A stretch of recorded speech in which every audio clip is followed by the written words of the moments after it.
All right, welcome back, everybody. We are here with another episode of Dynasty Market Watch. And again, to remind everyone, we had a contest that we will be doing two different breakdowns of leagues, team by team, trade by trade. To be that third team or third league that's broken down, all you have to do is leave us a review on Apple. Send us a screenshot on Twitter, which is market_watch1, and we'll put your name in the ballot.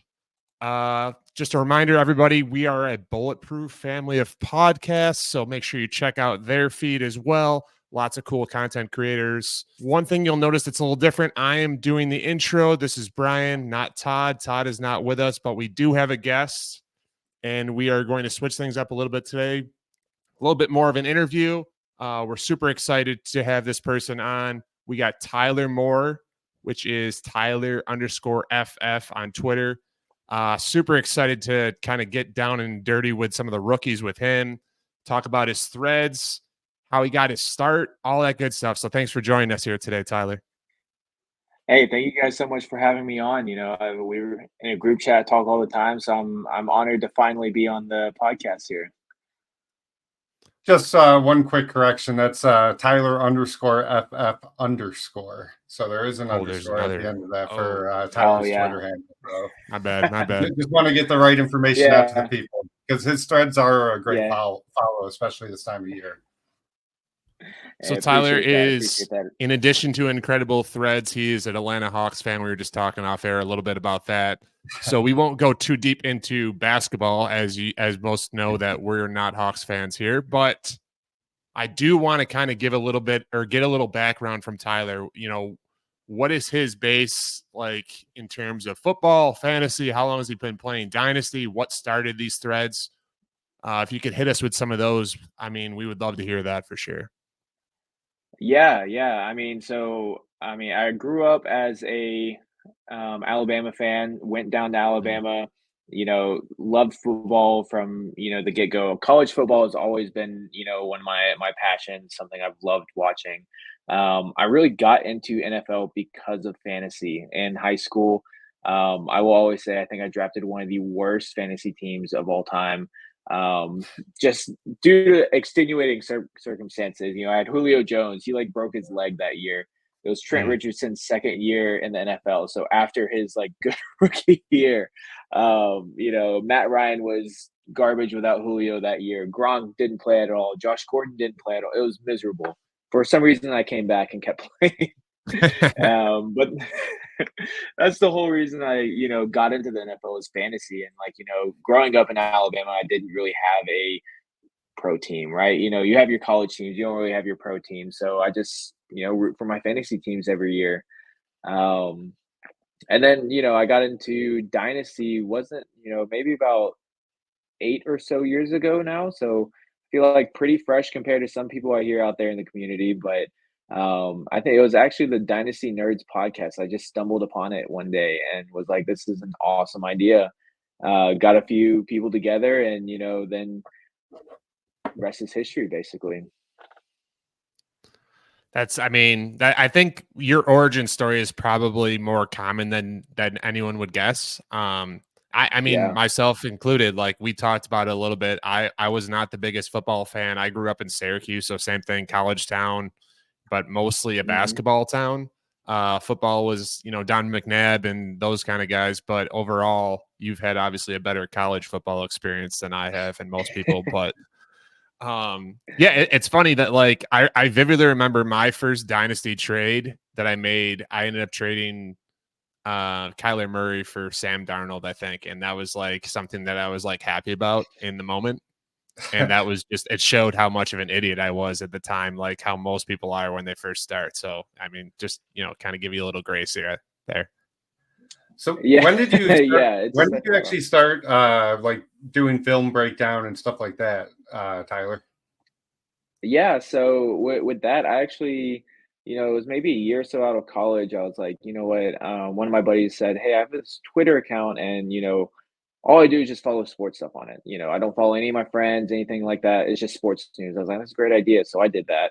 And then, I've always watched a ton of football, played football in high school growing up, but Definitely was not athletic enough to go any further than that, but I still loved watching football growing up and all that. So it's something that I've just kind of felt like was enjoyable to me. I was watching film anyways, going from college to the NFL level, because that transition always intrigued me. So it's something I was already watching. So then COVID hit, and I kind of turned that sports Twitter into, responding to people about fantasy stuff, answering questions. And then my following kind of kept growing and growing. And then one year I was like, hey, I'm watching this film anyways. I might as well kind of cut it up a little bit and put it out there and see if people like it. And sure enough, kind of blew up the first year and kind of kept getting bigger and bigger. So it's been a fun ride for sure, but not something I kind of expected to happen. Just kind of fell into it, and it's kind of one of the things that came out of COVID. Really was just something, one of my passions kind of blew up a little bit. Yeah, man, that's awesome. I'll say this, and I don't want anyone else in our group chat to take offense to this, but there's a lot of loud voices, myself and Matt included. I wish you spoke up a little bit more, because every time, like, it feels like every time you say something, it's like pretty meaningful or profound. So like I just wanted to throw that compliment out to you before we get too far into it and maybe start critiquing some of your takes on prospects as well. Hey, buttering me up a little bit before you go in on some of my takes after this, but no, I appreciate that a lot. Yeah. So, before we get into it, I think Matt probably wants to hit us with some music here, and our listeners know the deal here. And then I'll ask you the first question we got for you, Tyler. Yesterday's price is not today's price. All right. Fat Joe aside, let's jump right into it. I think everyone or most people have Caleb as 101. Based on your feed, that's how you're looking. We don't want to spend too much time on that specifically, just in terms of value add, but I would love to know what the filler you'd need to move back from 101 to 102 would be in a Dynasty Superflex league. So you have 101. Yeah. You're moving back to 102. Yeah, 101. What would you need on top?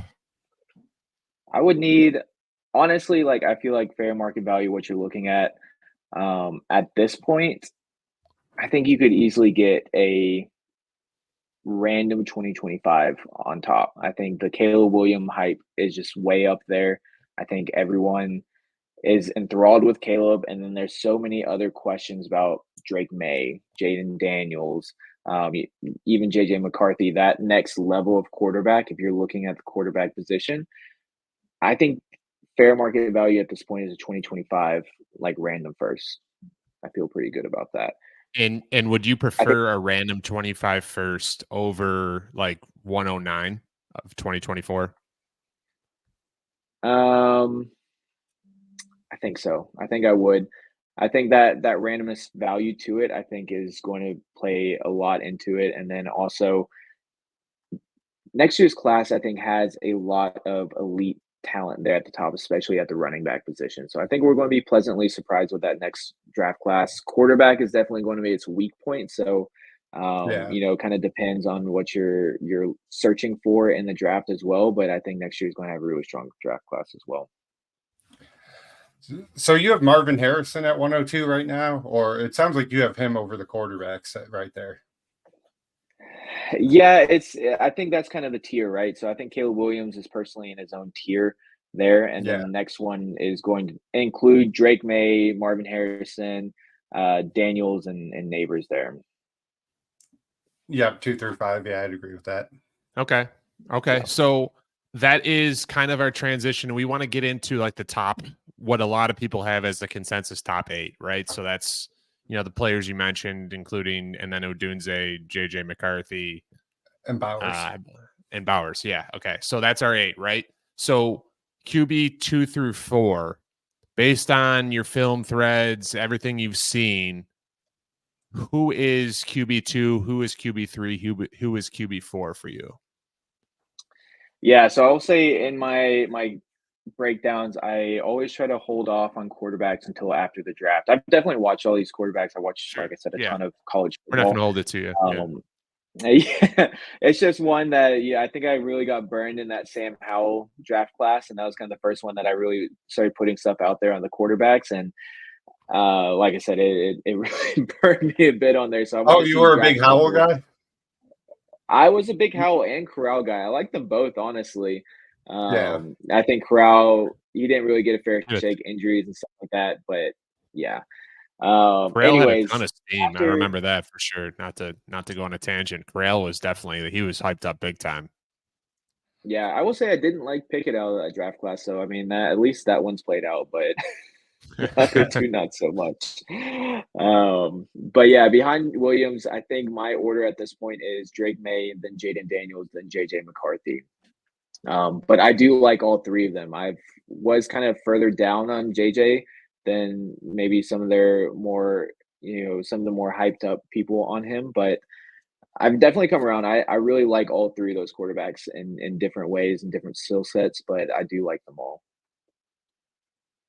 Are we concerned at all about Daniels or McCarthy? Like, I assume one of the risks of quarterback is the draft capital that like they do or don't get, right? Are either of those concerns? It seems like Drake May is a pretty much locked in. He's going to get drafted very high. It feels like the other two are a little more volatile. Yeah, I agree. I expect 3 out of the 4 to be in the top 5. I feel like I saw, don't quote me on this one, I think I saw somewhere that we haven't had 4 in the top, like, 6 or 7, something around that, and, significantly long time or maybe ever. But I'd be very surprised if 3 out of the 4 of them don't go in the top 5, and it's definitely between Jane Daniels and JJ McCarthy. I think it's probably going to be Daniels that is in that top 5. And then I could see JJ kind of falling down, but vice versa wouldn't surprise me as well. Yeah, we also have Denver, Minnesota, and the Raiders like at like 11, 12, 13. So top Right. 5 draft capital is different, but I would still expect whoever ends up falling. I don't think it's going to be like a Malik Willis, Matt Corral type slide. No. I think that JJ or Daniels is going top 15. Yeah, I think top 15 is pretty locked up. Top 10, is kind of where it gets dicey, but I don't see them falling outside top 15 for sure. It makes total sense. So we're not too concerned about the risk in that manner. There's obviously other risks that we talk about, in terms of prospects with quarterbacks anyways, or their situation or how they, the shake they get. But something maybe a little more predictable, still volatile. All rookies are, I guess, but those top 3 wide receivers, right? So Marvin Harrison Jr., Malik Neighbors, Rome Odunze. Talk us through those 3. I assume it's Marvin Harrison Jr., Neighbors, Odunze. Yes. Where are the tier breaks? How big of the gap is wide receiver 3 to wide receiver 4 for you? Yeah, so I think Marvin Harrison and Malik Neighbors are in their own tier. I have right now Roman Dunze in his own tier in between Neighbors and then wide receiver 4. I think Odunze is clearly better than the rest of the wide receiver draft class, but I think he's also clearly inferior to Marvin Harrison Jr. and Malik Neighbors as well. I think all 3 are really good on film. Odunze, you do have the later declare, which I think is a factor in this.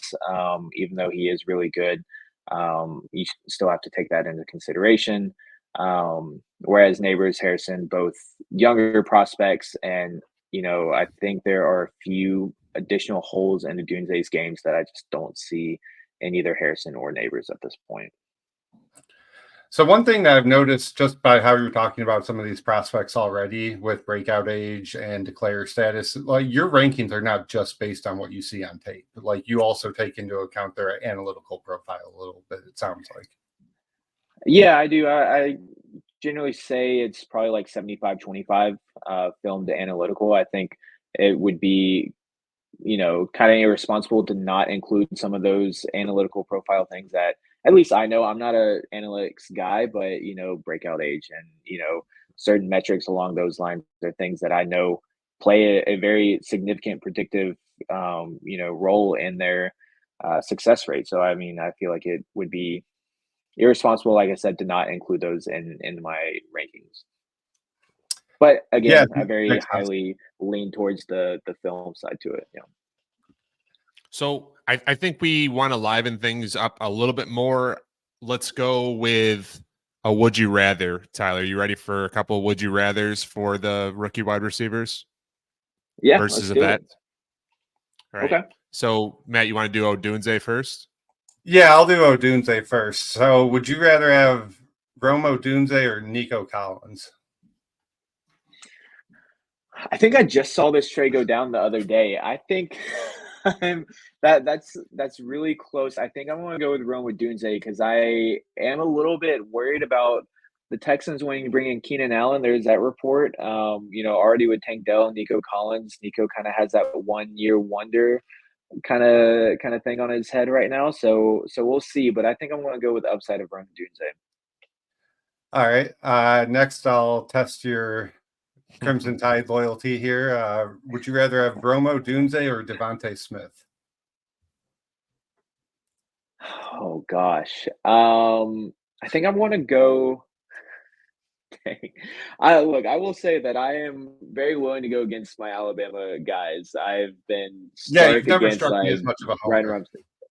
No, absolutely not. But in this scenario, I think I'm going to go with Davante Smith. I think Davante Smith is just a better player, and potentially in a worse situation, we'll see where Rome goes. But their situation could be very similar come after the draft. Who knows? And I think Davante is just a better player.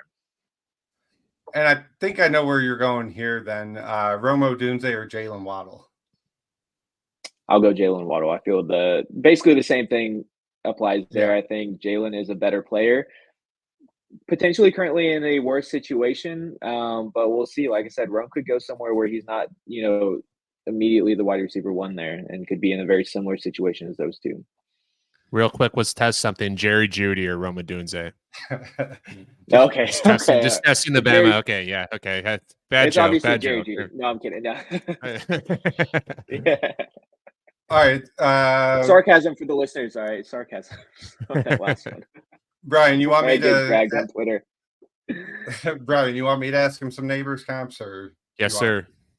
All right. So the neighbors ones are going to be a little bit tougher. Would you rather have Malik Neighbors or AJ Brown?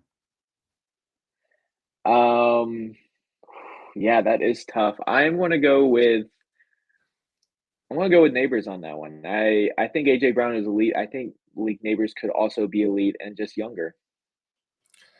Okay, we'll go with a younger wide receiver here. Would you rather have Malik Neighbors or Puka Nacua, who just had himself a phenomenal rookie season? Oh gosh, I think I'm also going to stick with Neighbors on there. Just again, I think he's a better prospect. I think he's a better player coming out of college. I love Puka, and I think he is a stud. But it's not every year, a 5th round pick does what he does. He obviously broke a ton of records, but does that stick? I don't know. Yeah, I think that's fair. A lot of people kind of have that same thought. Last one I'll do is, would you rather have Malik Neighbors or Garrett Wilson? That one, I think I'm going to go Garrett Wilson on that one. I'm going to stick with the vet on that one. He showed us that he is capable in the NFL for multiple years. He's had some rough go at it in terms of quarterbacks, but I think he's always looked the part on the field. And do you think, is there anything landing spot wise that can kind of get Odunze and Neighbors to flip tiers? Like if Odunze goes 5 to the Chargers and Neighbors goes 6 to the Giants, are you changing anything in your rankings at all? No, so I'm not going to change anything there. I think with my tiers set up how they are, I like to set it up to a point where if they're in different tiers, they wouldn't jump tiers. Right. So landing spot would dictate things if players were in the same tier, but if they're in different tiers, I don't want them jumping tiers. I'm not going to say I'm perfect in following that rule, but that is at least my goal pre-draft. That they're not going to be moving tiers post-draft. Yeah, I think it makes sense. It's easy. It's easier said than done for sure. I think we all know that anyone that's played Dynasty ever. I did have a question with the tiers. So Odunze is 3. He's a tier of his own. Is he closer to the Marvin Harrison Jr. and Neighbors tier, or is he the 4 and beyond tier? Yeah, I think he's honestly slightly leaning towards the Neighbors and Harrison tier, but I think pretty close in the middle at the same time. But I would lean higher than lower. Yep. So before we move on to the next prospect, last thing I'll ask you about Odunze, since you've watched some film on him, Matt Harmon obviously has a lot of influence on fantasy Twitter, especially when it comes to wide receivers.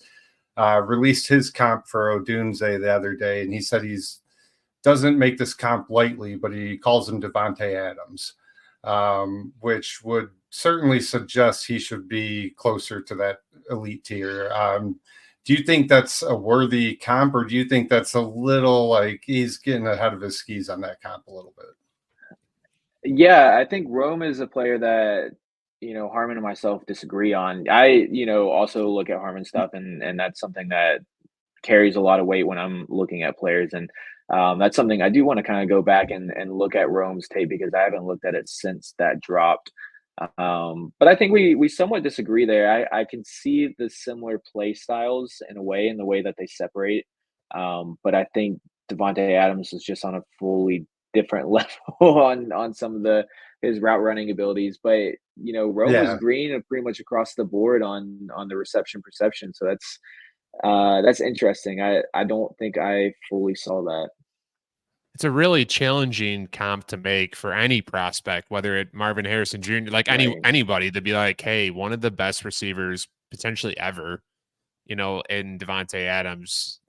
I think you're like him. That's like, all right, that's a tough one for me. I agree. Well, and also like just as a Packers fan who saw Davante kind of grow throughout his career, like almost nobody that I seen play over the last 10 or 20 years worked harder at their game since coming into the league than Davante Adams.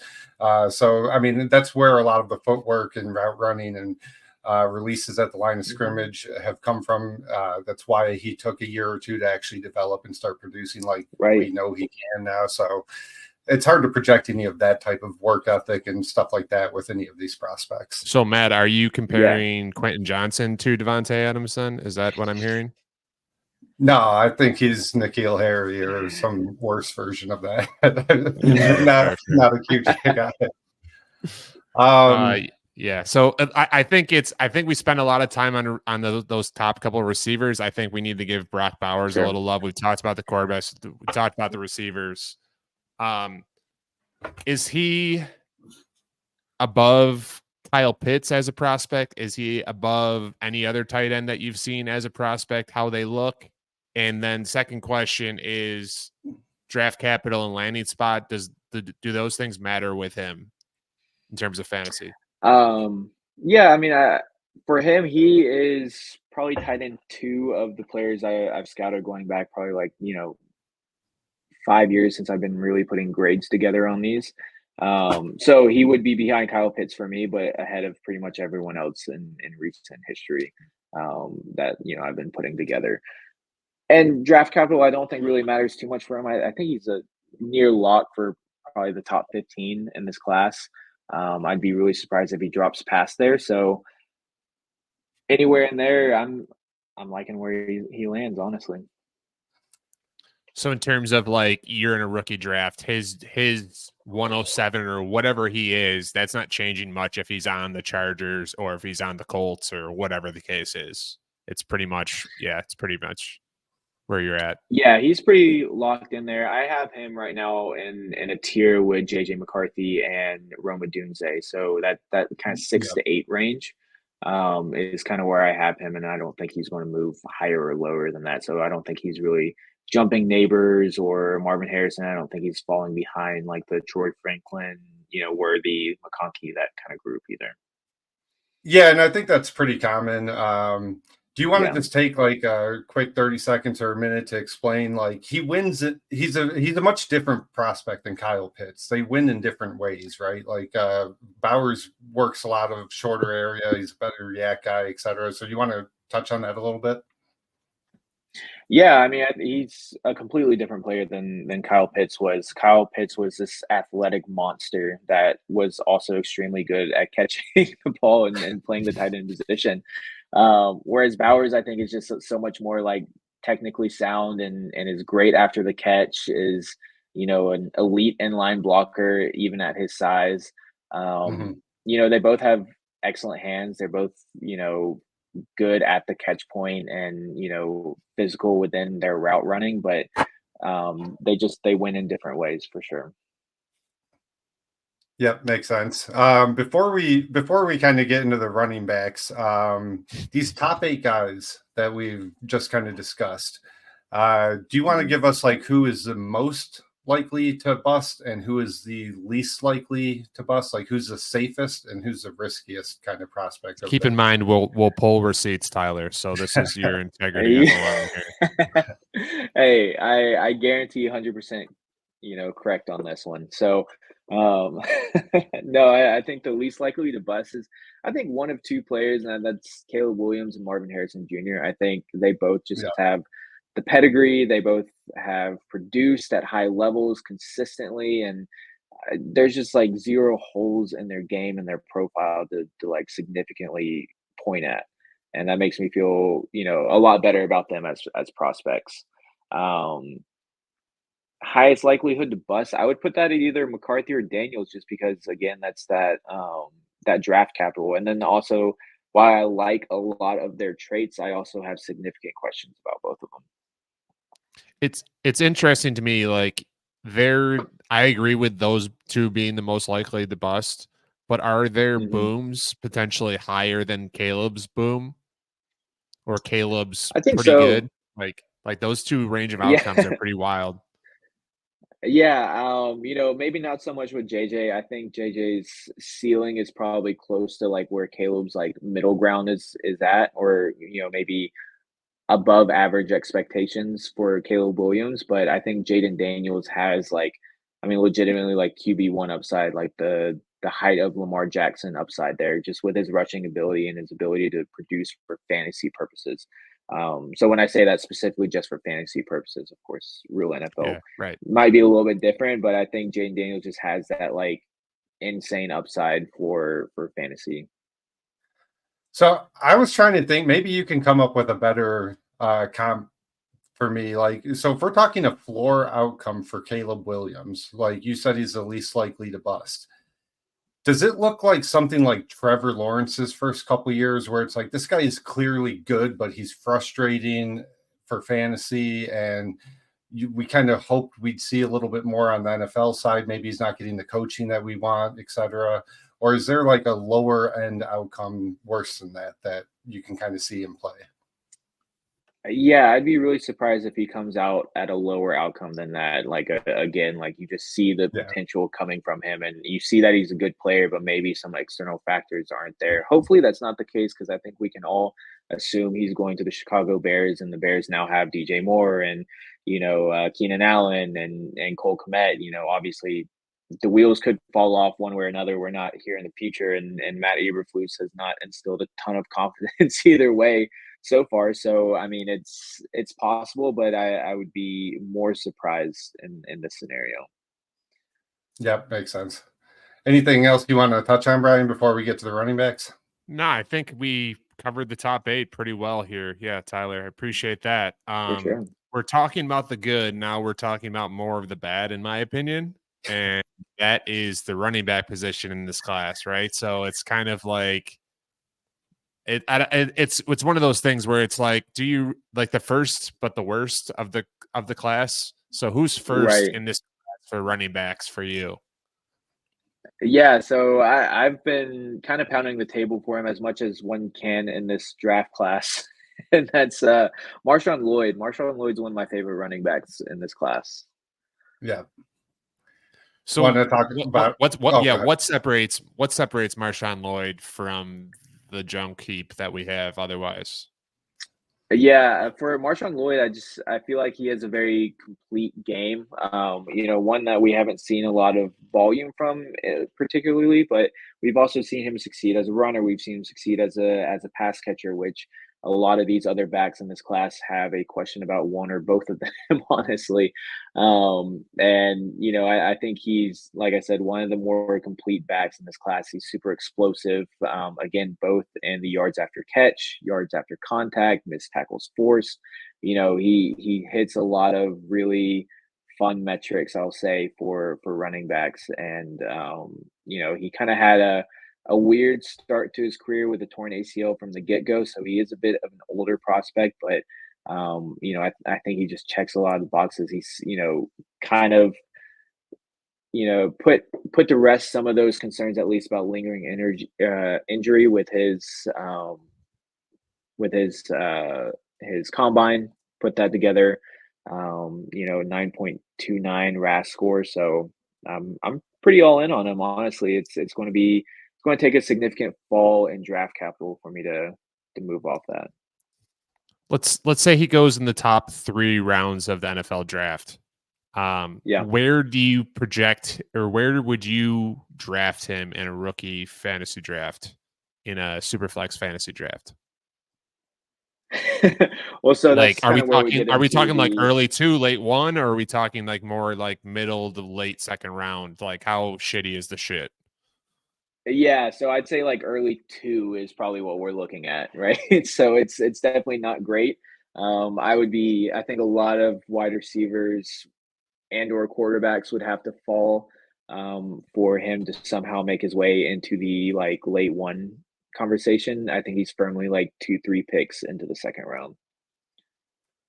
That makes sense. I'm not. So I'm going to take 2 teams off the board before I ask you this question, but.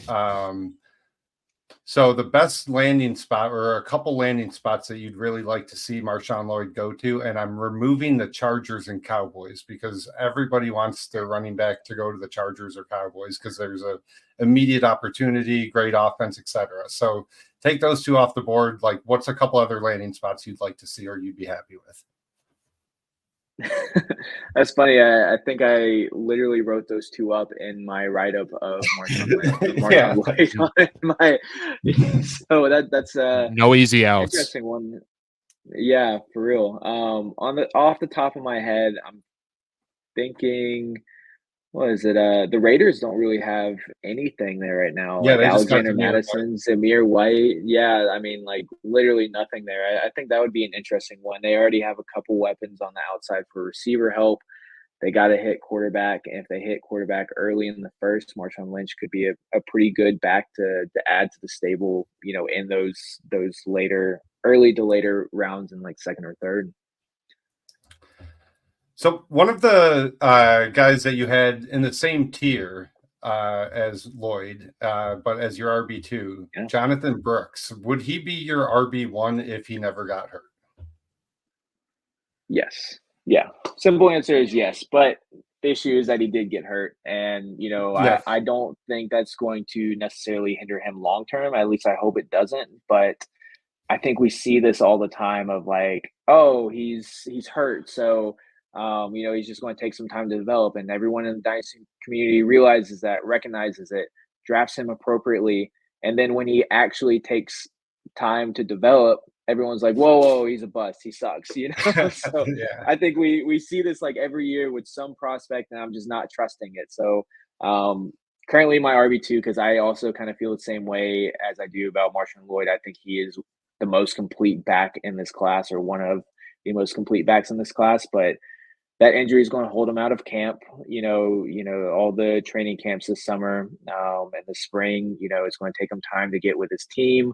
Hopefully, he's ready for the start of the season. I know it's kind of later in the season when he tore it, so maybe it's going to take him a couple weeks to get in there. It's going to take him some time to like work up into maybe a full workload by the end of the year, and he's still probably not going to look great with that. So. I think there's just a lot of red flags and a lot of opportunity for his value to dip a lot this season, whether that's his fault or not. Yeah, no, that makes sense. He was super interested in me. He was my favorite running back for sure before the injury. I was excited about it. I would love to see him go to a so-so spot because people will, like you're talking about, write him off even more and be like, oh, no, cast him aside. And like, I would love to buy him post rookie draft, like in like camp, like you're talking about. Oh, this guy isn't even playing. People are impatient, so. Yeah. But it's an interesting couple of running backs for sure. I think I agree overall with the two. Who's your running back 3 though? That's where I think maybe we start having a little bit of a division. Yeah, so my RB3 right now is Braylon Allen, which I know he is a mixed bag. I feel like do not depends on like who you him. ask. No, but some people love him too. So Yeah, like, I mean, right. it He's really a depends polarizing on who guy. you ask. I feel like there's not very many people you find in between on Braylon Allen. Yeah, so that's the one thing. Sorry, Matt. Present the case. Why is Braylon Allen the RB3? Like, why should we be polarized in this in favor of him versus against him? Well, honestly, just because everyone else kind of sucks. So let's bet on this 6'1", 235-pound, player that's only 20 years old. Like, why not? I mean, at this point, just swing for the fences because next guy you take is probably going to be, a 1A, 1B plotter kind of guy that's only going to get you 8 to 12 points. Let's take a swing on a guy that just might be a stud because he has all the makings of it. I think there's a lot for him to build upon as a runner and with his play style. But I mean, shoot, he's sculpted from granite out there. Let's put him out there and see what he can do. Yeah, so the one thing that kind of caught my attention is just from what I've seen, a lot of people have Trey Benson not only as like a top 1 or 2 running back for them, but like more people I've seen have Trey Benson over Allen than vice versa. So yeah, so Benson, once we get into him and the rest of the guys, that's guys you're saying you don't have a ton of interest in. So what are your concerns with Benson, or like, just from what I understand, the appeal of him? He's really fast. He has a pass catching skill set. Apparently his vision is terrible. So that people don't like that from what they've seen on tape. But talk about why you have Allen over Benson. Yeah, I mean, so he has the pass catching to his profile there, but I really don't think it's a great pass catching skill set. I think he has decent hands, but he doesn't really provide much after the catch. Very much after the catch is just a get what's in front of you, doesn't create those plus yardages. In those scenarios. Vision also a very big concern with him. And I think he's definitely a plus athlete, and he brings a good run style that's fun, but there's just so many more holes in his game that kind of scared me off. Not to say that there's not holes in Allen's game, but just kind of go back to the prospect profile of him. Is Allen's bigger, younger, and probably just as athletic. I'd just rather bet on Allen at this point. Yeah. I mean, those 2 players are in the same tier for me. So, maybe the NFL thinks very differently and Benson goes in the 2nd or something like that. Kind of shocks a lot of people, and Allen falls to the 5th. And, those guys are probably flipping them. Yeah. So, go ahead, Brian. A couple other guys that have been talked about quite a bit anyways. Blake Corum, Jalen Wright. Those are the 2 that I see a lot on Twitter. Tell us why these guys why they're good. Tell them why they're not good. Like, give us an insight as to why we should not be excited. If I was excited about Blake Corum going to the Chargers, for example, Matt mentioned the Chargers, former college coach. Why should I not like Blake Corum? Yeah, Blake Corum is a guy that I don't really see the appeal in that much. I've done his breakdown. It's actually coming out on Wednesday, so tomorrow, as we're recording it. But he's older prospect. He's going to be 23 in November, or 24 in November. Sorry. He is smaller. While he's compact, he's still 5'7", 205. So he's a compact, but he's still small, and that shows up on tape. He had an insane amount of touchdowns this year, but it's still pretty clear on tape. Like, when he gets stopped, and he can really just get stopped dead in his tracks. He gets tripped up pretty consistently. He's, arm tackles and contact balance is not the best for him, despite his, usage at the goal line and stuff like that. I think he runs really well in between the tackles, and I think that's what contributes to his red zone success. So I could see him having that, like Jamal Williams, LeGarrette Blount type seasons where he just has an absurd amount of touchdowns. But I don't want to bet on that happening maybe once or twice, because I don't see him really contributing significantly any other way for your fantasy teams.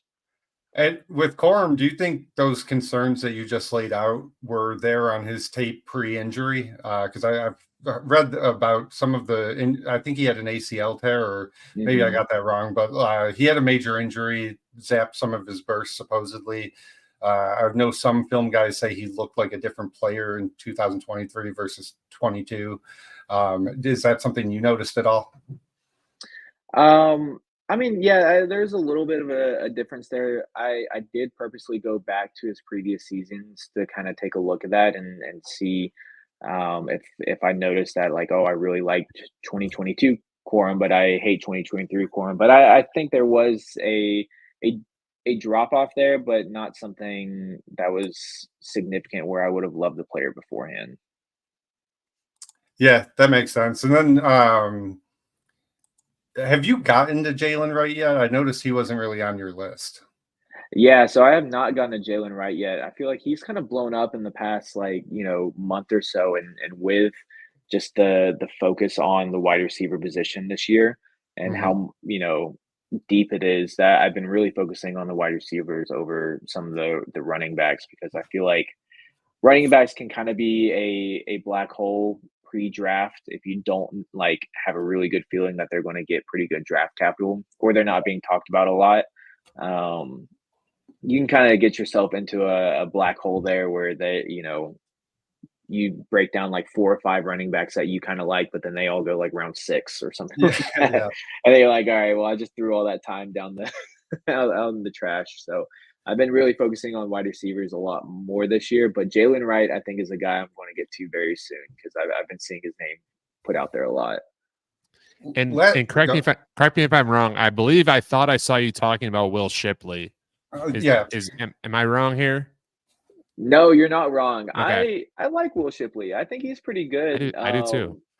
Yeah, I think he provides a really interesting skill set, especially for fantasy. I mean, he's this pass catching specialist. I think he's pretty good on the ground. Like, he's not great. I don't think he's going to wow anyone, but I think he's at least serviceable. He's got pretty solid size, tested pretty decently. So, I like his skill set for fantasy. I think people are really down on him, because I think he kind of plateaued a little bit at Clemson and was at least overlooked as a rusher to his running mate Phil Maffa there. So I think he unfairly is kind of being overlooked. Yeah, I think he's definitely been a victim of his early career success for sure. Right. Yeah, he was the last running back I had some interest in asking about, because there are a lot of people that like him, and like you said, his pass catching skill set does lend itself to fantasy a lot more than some of these other prospects. So he's a guy I'm very interested in if he ends up going round 3 or whatever. Yeah, I was gonna say, if at the round 3 target at that point, it's not only you're past all the wide receivers that we're going to talk about. You're past all the quarterbacks that are worth a damn. Tight ends are total dart throw. Running backs are dart throws at that stage. Like, I like his upside for sure. Yeah.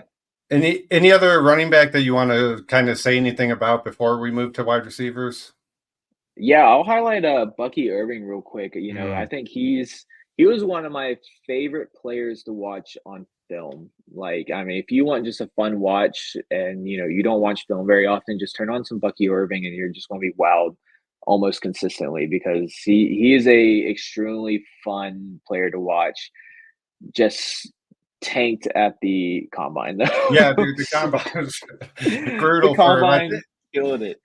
He definitely, we already knew that he didn't have the long speed there, because he's a very explosive runner, at least on film, but just did not perform whatsoever.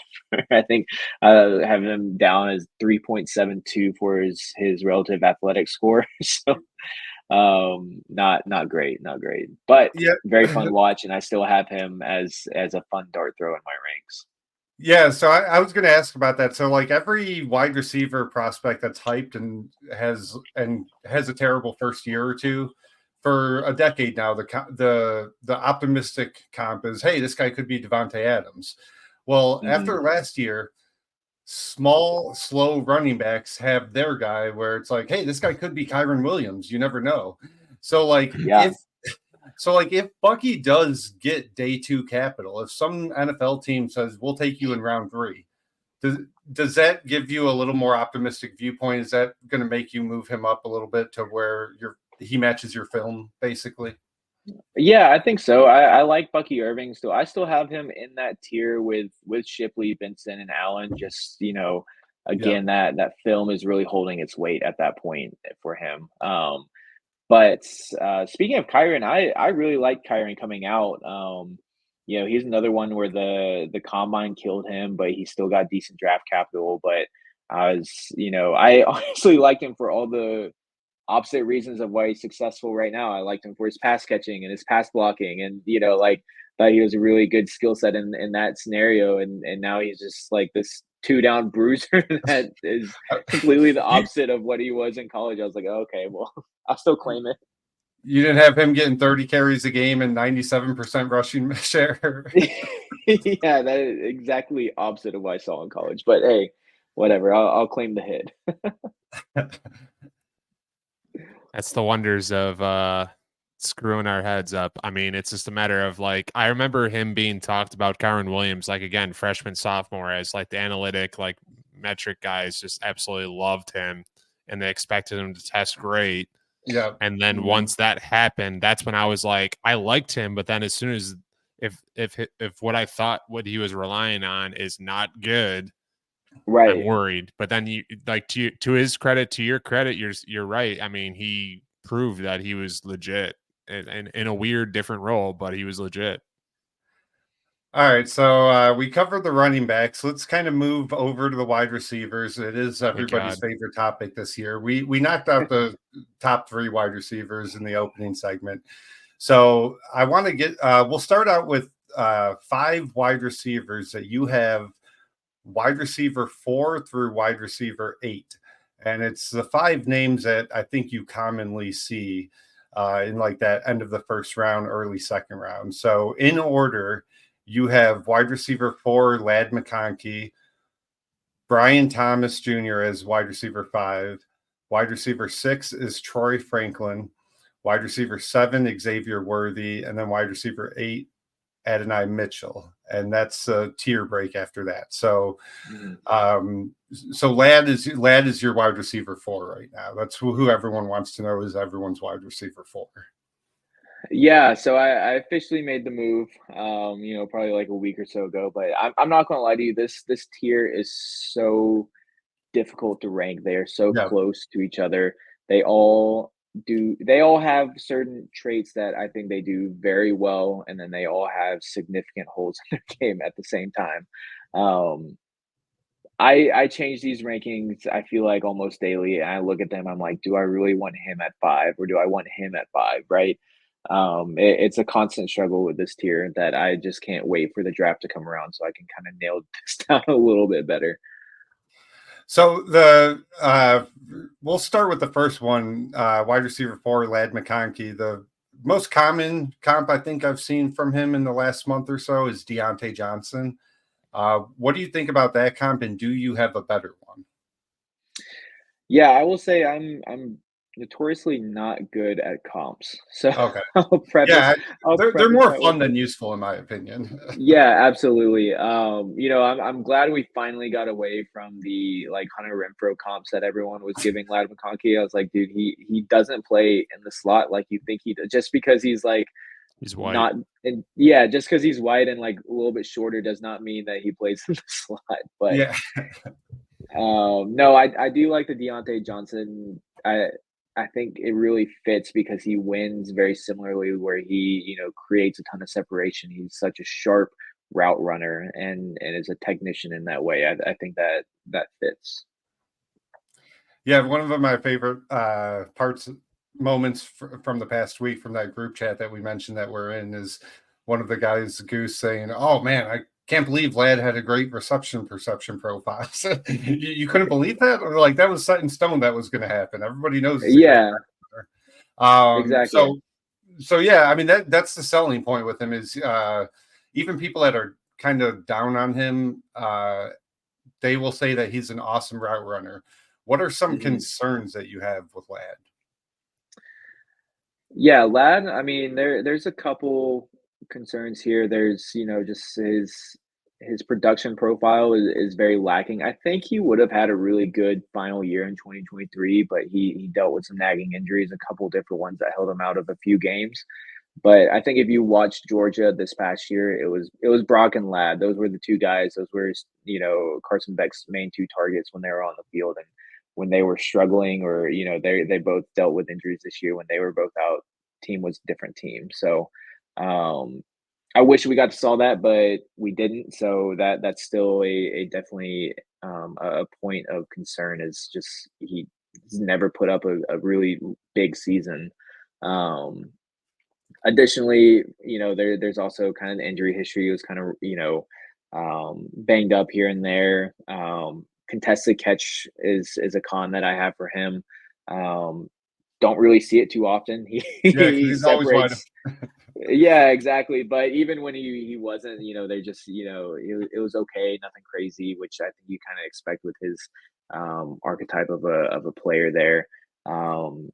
And then, additionally, just like when it kind of goes back to he doesn't really get touched when he runs route, but when he does against physical corners, I think it's definitely something that you notice on film that he kind of struggles with. He can get moved off his spot. For sure. And some of this production stuff can also be excused. From what I understand, Georgia, more so than almost any other big program, historically likes to rotate their wide receivers in and out, and they really don't typically have like elite production from the wide receiver position, from what I understand, because of that rotation. But his efficiency metrics check out generally, like yards per route run and stuff like that. Yeah, no, definitely. And that's kind of one that like I would also point to why I think he would have had such a good, 2023 is like he was on fire from that metric point of view with the yards per route run. I think he was well over his career high with a 3.26 yards per route run last year. So I think he would have had a monster season if he kind of kept going with it, but unfortunately got held out a bit. Brian, your guy is Brian Thomas Jr. I'll let you take the questioning there. So I like Brian Thomas Jr. I'm not going to claim him as my guy. I think he has a cool ceiling. I think he was a lot of fun with LSU. I think he's raw to a certain degree, but I also think it's kind of explained as to why he might be raw. I'll preface all this by saying I liked Treylon Burks. I liked Quentin Johnson. I like De'Ami Brown. I've had a notorious bust. You have a type. I have a type, and it's usually I'm loud about it. So I'm going to be a little quieter this year, and I want Tyler to talk me off the ledge one way or the other here for Brian Thomas Jr. Yeah, I think there's analytically a lot of red flags with Brian Thomas, right? That like you mentioned, he's only had like the one good year. Basically, he's more or less a one-hit wonder for this one season. Other than that, he also has a handful of other metrics that you can point to that are concerns. He's got a pretty high drop percentage. He's got a couple issues that I would say are concerns, not great in yak situations as well. But on tape, I really like Brian Thomas as well. I think he's a really fun watch, and I think this is kind of one thing that has kind of developed is that analytical profile of mine where I kind of dampen down some of these players that I do really like on film because of their analytical profile at times, just because I was also a Treylon Burks guy. that was a guy I really liked, and that's something I would kind of look back on like, okay, we need to look at a few things differently. But on film, I mean, there's really not a lot to harp on, I would say. I mean, like, you see a couple lazy routes here and there. His route tree is a lot of, drags, curls, and go routes. Yeah. So, you kind of want to see a little bit more there. But I mean, really, other than that, there's not a lot to like really pick at his film, at least from 2023.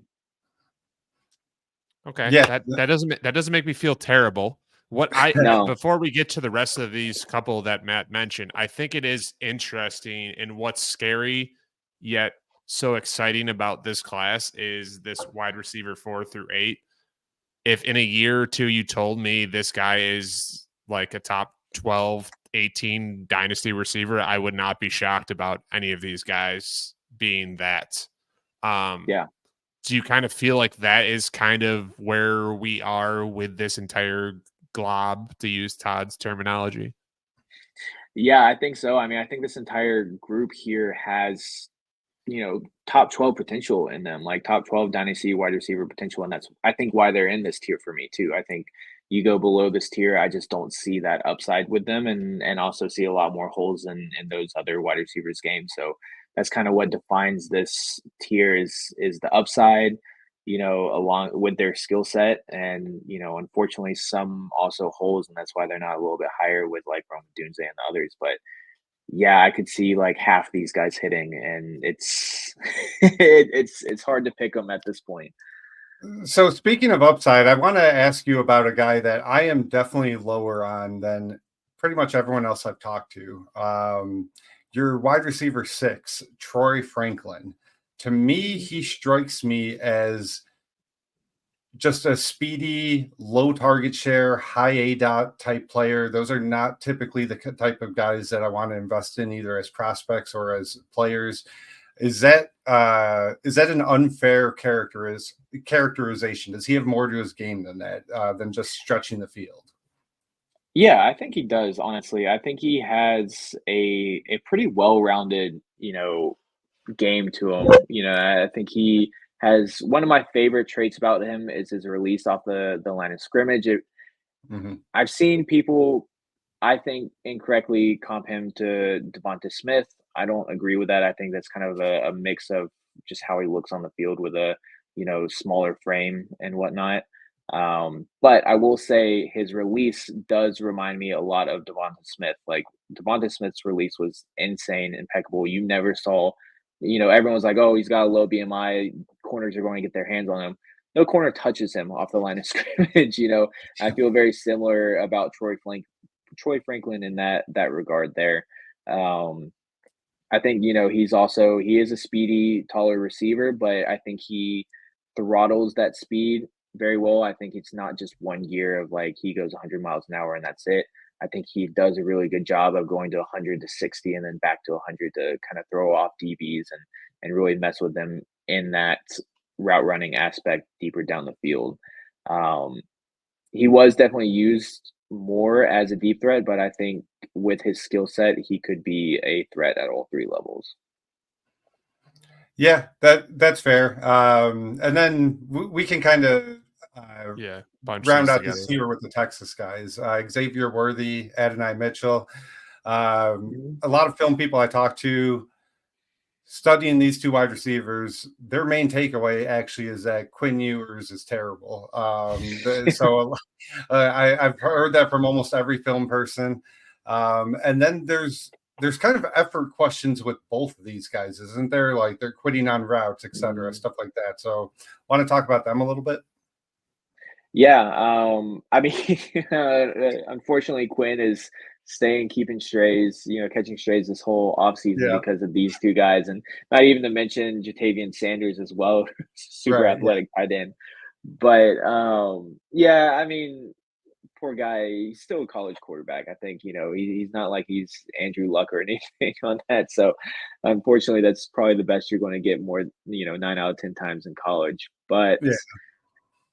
I will say I have right now Worthy as over Mitchell. I like them both.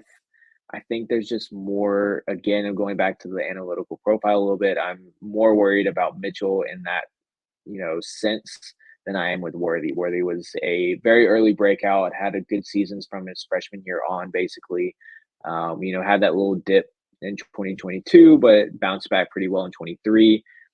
Outpaced Mitchell in most statistics there.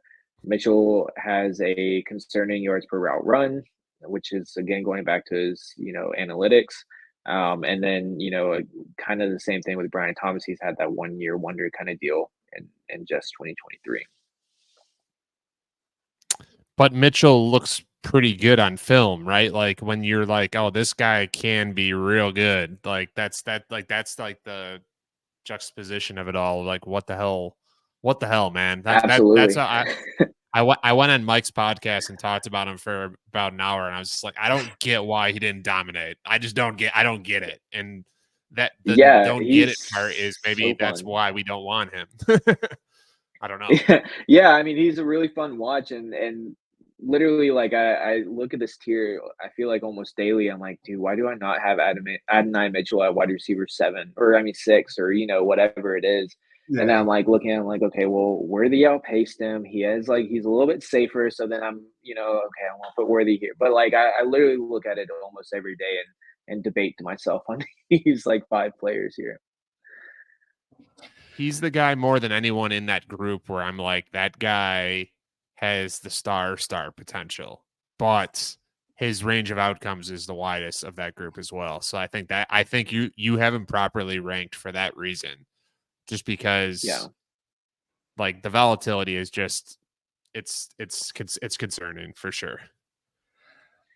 Yeah, I was going to say, so if you had to pick one of these 5 wide receivers to have the highest ceiling, would it be Mitchell or would it be Brian Thomas or someone else? Or would it be? Yeah, that's a. Honestly, I do think people are really like down. Like again, I think they just have that like Hunter Renfrow comp in their head, and they're like, "Oh, Lad doesn't have upside." I'm like, this guy plays, all over the field. He plays majority outside. He is a baller, legitimately. So like, I want to pick him just because he gets disrespected, but I will honestly, yeah. But realistically, I'll say Brian Thomas. I think has that high end potential and could, again, in this group, you wouldn't surprise me in 5 years from now you've told me any of these names was the best one. But I will say Brian Thomas probably has the highest potential out of these 5 is what I would put my money on. Yeah, not to keep stereotyping our boy here, but like I assumed you would say Lad is the safest. Like he's probably the least likely to bust out of these 5, right? Or would you say someone else? No, I mean, I think that also makes sense. I did characterize him as a high floor, high ceiling kind of player, just because I think players that win with their route running and separation abilities the way that Lad does, I think you see them stick around for a long time, even if they aren't, high end producers. I mean, name Jerry Jeudy comes to mind in that scenario where that's how he wins. He has not had that great season yet. He's still getting traded to the Browns for a pretty decent return there. So he sticks around the NFL and he's, somewhat useful for fantasy, but he still has that lifespan just because he's still valued by the NFL teams. Yeah, no, it makes sense. We'll get to some of our other receivers here. So the next tier you have is Keon Coleman, Devontae Walker, Xavier Legette, and then a tier break, and then you have Roman Wilson as like the bottom wide receiver that you scouted. So yeah, I like Roman Wilson, I think, a little bit more than you do. Just kind of, and I don't break down film like you do. I just kind of look at other people that do, and then watch on Saturdays like everybody else. The things I like about Roman Wilson is the number one thing is not even an on-field trait.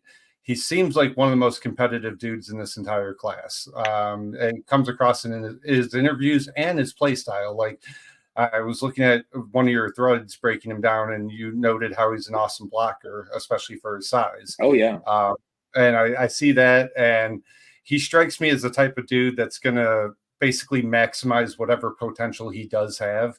I do think he's got really nice speed, not only at the combine with the 4.39, but I think that shows up on tape. There was clips of like him burning first round cornerbacks like Joey Porter Jr. and stuff like that. And I do like his route running and his ball skills a lot. A lot of times his ball skills kind of jump out from some of the clips I've seen. What are your concerns with him? Like just low ceiling type of guy, or more than that? Yeah, I think you kind of hit on a lot of it. I think he is a low ceiling kind of player for fantasy. I think he's probably going to be one of these players that's a lot better NFL player than he is a fantasy player. I think he can, survive as a NFL teams like wide receiver 3, maybe wide receiver 2, depending on the team.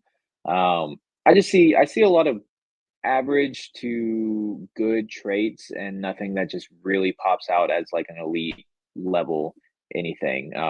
Other than his blocking. I love his blocking. I think he is a very a very aggressive player and is very competitive in that sense. And I love that. But that's not a trait that's necessarily going to be like elite speed or, elite contested catch kind of guy. So I think he has some also concerns, outside of just what he does good. I think he tends to struggle against those physical corners as well. I think he can get into those hand fights and lose them more often than not. I think that might be a little bit due to his size, a little bit smaller of a wide receiver, but he doesn't, he's definitely tenacious, but also sometimes that size shows up in his play. Lack of volume, I think, is another one that we can point to is, maybe if he was in a different offense, we might have seen something a little bit different there, but he didn't really have any of those big seasons despite playing a good amount. And yeah, I mean, it's really just the lacking those elite or even like great skill sets that pop out. And then one of the other receivers I wanted to ask you about, your wide receiver 9, Keon Coleman. He seems a little bit polarizing, or at least a lot of people, I think, view him as a very boom bust type prospect. His analytic profile leaves a lot to be desired. He does probably have the most impressive catch I've seen from any of these receivers all year long on tape. That I think that you guys probably know the one I'm talking about, where he kind of reached behind him and grabbed one over the middle one-handed. Just what do you see a plausible ceiling for Keon Coleman where he does become like a legit star in the league? I would be really surprised, honestly. I don't love what I see from Keon Coleman at all. I say he's a highlight merchant. He has these insane highlights that everyone can put on their, Twitter feed and stuff, and it's really cool. But like you watch the full game, and that's just not what he is. I mean, even this season, his contested catch percentage was 33%. So he has some like really cool ones, but you compare that to even Troy Franklin had 36%, or Ladd McConkey had 40%. Also, a lot lower sample size on that one, but still. All these other players are definitely up there or exceeding what he's doing in the percentage wise, but he just has some really sick highlight clips. So the fact that you have him same tier but ahead of Walker and Leggett, you don't love what you see from either of them either, I would guess. No, I think Walker and Leggett have like serious holes in their games and basically dominated in the college space because they're just insane athletes. I think that's just how they win. And when you get into the NFL, you aren't that same insane athlete. I have them in that same tier as Coleman because I think Coleman still does some things that are good as well. Like he's a good red zone threat. He has reliable hands. He does separate well enough for his physicality to help. But Davante Walker and Leggett kind of don't have those redeeming qualities. So I have them in that tier just because, hey, you're freak athletes and maybe it clicks. That's kind of the upside play there of like, maybe it just works out somehow. And, maybe you guys were just late bloomers, like in Leggett's sense. but yeah, they're in that tier just for the upside, really, of their athletic profiles. Tez Walker was someone that I really, really wanted to like. I don't know how you feel. Yeah, it was just like I was so let down by what I saw throughout the course of the season. I was like, oh man, I thought like this is perfect. Like Yeah. him and Drake made perfect marriage. Like this is gonna be a lot of fun. And then it just kind of was meh most of the time. Yeah, no, I I started playing Campus to Canton a couple years ago. So, for those that don't know, it's when you have your college roster, you draft your college team, and then once they go to the NFL, they go to your actual NFL team. So you manage kind of two teams there. Devontae Walker was like, I just started playing a couple years ago. Devontae Walker was like my first like diamond in the rough hit I got because he was also like nasty at Kent State beforehand. I was like, dude, I found the guy. I never watched any Kent State games. Watched a couple UNC games and, just casually saw him like catching bombs here and there. I was like, dude, this dude's going to be something. And then I, actually like dug into the film. I was like, dang, I really wanted to like him, but it just didn't work out that way. He also might have had what could be the worst Senior Bowl anybody's ever had. I mean, he was dropping everything. He had a rough one. Before we get out of here, the last thing I really wanted to ask you you said you've been doing this about 5 years or so, breaking down, doing the threads, ranking the prospects, grading them. Can you point out a couple hits and misses that were either like above or below consensus in the past that you either missed on or hit on? And if there's any lessons there to apply to this class specifically? Yeah, so I mean, one that stands out as a miss that I know a lot of analysts out there will also, feel the pain with me on this one is Sky Moore. Oh yeah. I think it'll always haunt me in all the drafts. I took Sky Moore over Chris Olave, and luckily there is some out there that someone saved me from my own demons, and I do have a couple Olave shares, but I think that's one where that one and there's a couple others out there that really have pushed me more towards this analytical frame of mind, right? So Sky Moore was, if I remember correctly, a 4-year player that played G5, college ball. So like those analytically have almost never done well. So, even if I really like a player on film, I definitely still try to keep them higher in my rankings than maybe some others that are more analytically leaning would. But I definitely want to take those into consideration and take those, hit rates and stuff like that into consideration when I'm doing my rankings and kind of safeguarding myself from those analytic busts. But I think there's other scenarios where I also feel very strongly about a player. Like I think when everyone was talking about again Devonta Smith's BMI and stuff like that, and his one hit wonder, I think that was one that I was really adamant on. That like, no, this guy pops off on tape. Like he's significantly really good at this game. So like I think we should calm down on that one. Yeah, one of the things that I kind of learned from the last few years is one of the reasons that people were knocking Olave and Devontae Smith was that they were not early declares. And then Right. If you're applying that to this class, it makes me a lot less concerned about Rome Odunze. I'm like, that's fine. Like if you're going to declare as a senior, you better be fucking awesome as a senior. And like Odunze checked that box kind of to me. And Olave had some other concerns, like Garrett Wilson outproduced him. He never had that monster year that Odunze had, and Devontae Smith had an even better one when he won the Heisman. Right. So yeah, those are a couple things that I've looked at. Yeah. But I mean, also it's a hard balance when you're looking at it. I think that's something that pretty much every analyst struggles with. It's the analytics versus the film and like trusting your gut, because like Puka was a player that I loved last year. Watching his film, I thought he was like a dog on the field. And that was a player that, I pounded the table for. You can go check the receipts. I did have him lower in my rankings a little bit because of the draft capital, but I definitely prefaced that in all the scenarios I could. Like, this is the dart throw you want to take a dart throw on, right? Like it was going in the third, at his hype, so at the peak of his hype in the offseason, he was going in the third round. I was like, you got to leave your draft with him with that dart throwing.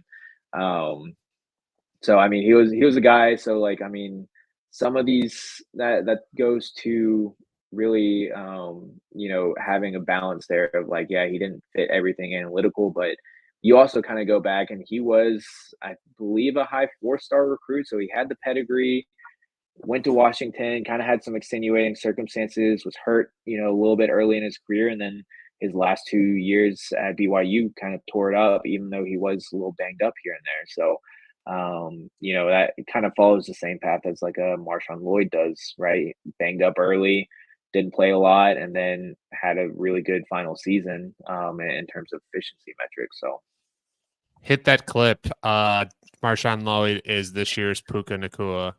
Tyler, yeah, tweeted everywhere. Well, everybody, hey, that's fitting. Everybody's been asking all offseason, hey, which of these rookies is this year's Puka Nacua? Well, there's probably not going to be a 5th-round rookie that breaks a single-season rookie receiving record this year. There's probably not. Put it on tape now. Marshawn Lloyd going for 2,000 yards, 16 touchdowns, year one. But yeah, no, I do remember that you were higher than most on Puka, and that is a reason that sure. I've always followed you, paid attention to your threads, promoted them when I can. Brian, you got anything else for Tyler before we get out of here? No, I just wanted to thank Tyler so much for joining us, man. This was a lot of fun. I hope you enjoyed it. I hope everyone listening enjoyed it. I want to just make sure everyone gives Tyler a follow on Twitter, Tyler_FF_